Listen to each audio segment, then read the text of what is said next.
préparant, je me demandais, au fond, pourquoi cette journée est fériée?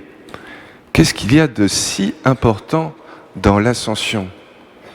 N'est-ce pas, après tout, le jour où il s'est montré définitivement absent? Et donc ça me paraissait intriguant parce que, autant Noël, l'incarnation, Pâques, la résurrection, la Pentecôte, l'Esprit Saint qui vient jusqu'à nous, on comprend en quoi on est concerné directement. On comprend pourquoi c'est important. Mais l'Ascension, au fond. Et plus je creusais, plus je me suis dit qu'en fait, c'est peut-être la plus belle des solennités qui nous est donnée de célébrer. Parce que c'est peut-être celle qui nous concerne le plus, chacun et chacune d'entre nous. Je crois qu'en fait, ce qu'on célèbre, c'est ni plus ni moins le fait qu'on ait compris que, pas seulement en espérance, mais déjà dans cette réalité, on est Dieu. Oui, je le crois. C'est bien ça, ce pourquoi on se retrouve aujourd'hui, ce que les apôtres ont acté ce jour-là. On est déjà du divin. Et pour le coup, en fait, ça m'est venu tout simplement en relisant l'Évangile. On a eu la chance pour le coup aujourd'hui d'entendre 2 fois Saint Luc dans les Actes et dans l'Évangile. Et pour le coup, ça me faisait penser à ces films ou ces livres qu'on lit et qui sont magnifiques parce qu'à la fin, on tombe sur un coup de théâtre où on se rend compte que celui que le personnage principal recherchait pendant toute l'aventure, eh ben en fait, c'était lui-même. Et il me semble que c'est exactement ce vers où a voulu nous conduire Saint Luc. Les tout premiers mots de la liturgie de la parole qu'on a entendus aujourd'hui, c'est « cher Théophile ». Et Théophile, ça veut dire l'ami de Dieu. Donc c'était peut-être un futur disciple du Seigneur, mais ça s'adresse à chacun et chacune d'entre nous qui voulons l'aimer et ressentir qu'on est aimé de lui. Et donc, c'est comme si Saint Luc disait « cher Théophile, l'histoire que tu vas entendre, eh bien, ce n'est pas tant celle d'un homme illustre, fût-il même Dieu, mais non, c'est la tienne, c'est ton histoire à toi. Oui, ce qui est arrivé aux amis de Dieu avant toi, eh bien, à toi aussi, ça t'arrivera. Et même peut-être c'est déjà le cas à partir du moment où tu réaliseras qu'au fond, le personnage principal, c'est bien toi. Et oui, il me semble que derrière ces textes pétris de symboles, ce qui nous est donné de comprendre, c'est que le destin qu'ont eu les apôtres, eh bien, c'est le même qui nous attend. Quand on aura vécu en nous le même chemin intérieur qu'eux, alors on pourra comme eux être dans la joie pleine et entière, bénir le Seigneur tous les jours de nos vies. Et pour le coup, pour essayer d'autant mieux de le comprendre, essayons de reprendre quel fut ce chemin des apôtres. Souvenez-vous, 3 ans auparavant, ils s'attendaient à rien, et d'un coup, ils se font appeler au bord du chemin. Ils vivent 3 ans d'excitation folle, mêlée à la fois de grands moments de compréhension, d'autres de doute, et surtout mus par un sentiment, on le voit souvent dans l'Évangile, d'arrogance sans pareil. Ils sont confiants, ils sont sûrs, eux, ils ont été élus par le Sauveur, le Roi. Et d'un coup, il y a la croix, la déception totale. Ils ne comprennent pas. Et juste après, suivent ces 40 jours de la résurrection. Mais ce qui est intriguant dans 40 jours, c'est que 40 jours dans la Bible, c'est toujours un temps d'épreuve. Nous, aujourd'hui, on voit ça, la résurrection, comme un moment magnifique où le Christ ressuscité était là, auprès de ses plus proches. Mais souvenons-nous que c'est vrai qu'il y a eu beaucoup de doutes pendant ce moment-là, d'interrogations. Est-ce que ça peut vraiment être lui? Et après, au bout de ces 40 jours, l'ascension, il s'élève au ciel définitivement, et alors qu'il va être pour toujours absent, au lieu d'être dans la tristesse, ils sont dans la joie. C'est fou quand même ce schéma qu'ils ont vécu, et en fait, c'est exactement celui que nous expliquent les psys d'aujourd'hui sur comment on est dès qu'on se découvre une nouvelle passion. Ça commence par un moment d'élan sans pareil. Ça monte d'un coup. À la fois, on est très content de ce qu'on a découvert, on se rencarde un petit peu, on a l'impression de tout connaître. C'est ce que les psys appellent la montagne de l'ignorance. Non, pas la montagne de l'ignorance, excusez-moi. La montagne de l'arrogance. Je vais un peu vite.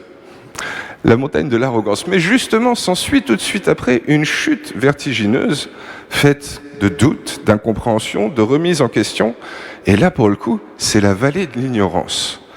Et il faut du temps pour consolider, pour creuser à nouveau, pour pouvoir s'assurer de tout ça, et petit à petit arriver sur ce qu'on appelle le plateau de la confiance. Montagne de l'arrogance, vallée de l'ignorance, plateau de la confiance. N'est-ce pas exactement le schéma qu'ont connu les disciples pendant ces 3 ans? Tout excité d'un coup, c'est monté très vite, la chute à la croix, et petit à petit après, par son esprit, ils ont réussi à consolider et à transformer le monde tel qu'on le connaît. Et au fond, si c'est le schéma qu'ont vécu les disciples, je crois que c'est le nôtre à chacun et chacune d'entre nous aussi. Le jour où on a été happé par lui, d'un coup on a été séduit, et tous, je crois, en tout cas la plupart, c'est ce que vous avez pu me confier, on a eu des moments de doute quand on a été face à telle épreuve, tel accident de la vie. Et petit à petit, si on continue d'être là, même un jeudi férié, c'est bien qu'on y croit. Qu'en nous, c'est assis ce plateau de la confiance. Oui, pour en arriver là, il faut donc être capable de dépasser la vallée de l'ignorance, ces moments de doute, le ressenti de son absence. Et en fait, je crois que c'est ce qu'on célèbre aujourd'hui. La grâce qui nous est donnée, tout simplement, son esprit. Il fallait bien qu'il parte définitivement pour pouvoir nous permettre à nous aujourd'hui de porter encore plus de fruits que ce que lui a fait. Il fallait bien qu'il parte pour nous laisser en chacun son esprit, permettre de continuer ses œuvres et plus que ça même, nous faire comprendre qu'au fond, le jour où il est monté au ciel, il nous a embarqués avec lui. On est le corps du Christ, tous ensemble. Donc lorsque lui a été élevé, nous aussi, on y est déjà montés. Pas seulement en espérance, mais bien dans la réalité. Et c'est pour ça qu'on a les 2 anges qui viennent voir les apôtres, exactement de la même façon qu'à la résurrection, et qui pour le coup leur disent les amis, là, d'une certaine façon, bougez-vous, quoi. Parce que comme il est monté au ciel, c'est de la même façon qu'il réapparaîtra, de façon surnaturelle, en vous, en chacun et chacune de vous. Alors, sûrement que quand les apôtres s'entendent redire, juste avant l'ascension, qu'il faut qu'ils aient pour mission d'aller prêcher et de convertir, c'est peut-être dans l'autre sens qu'il faut l'entendre.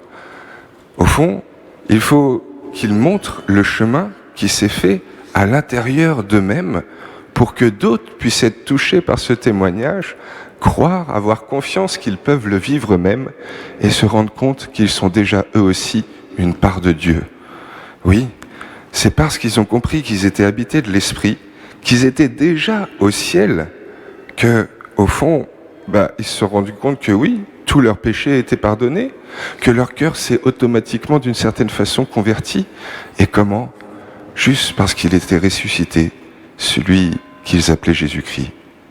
Oui, le jour de l'ascension, c'est ça qu'ils ont réalisé, nos aînés, les apôtres, les premiers disciples, qu'on est tous déjà élevés au ciel avec lui, que chacun, chacune d'entre nous, on porte une nature divine.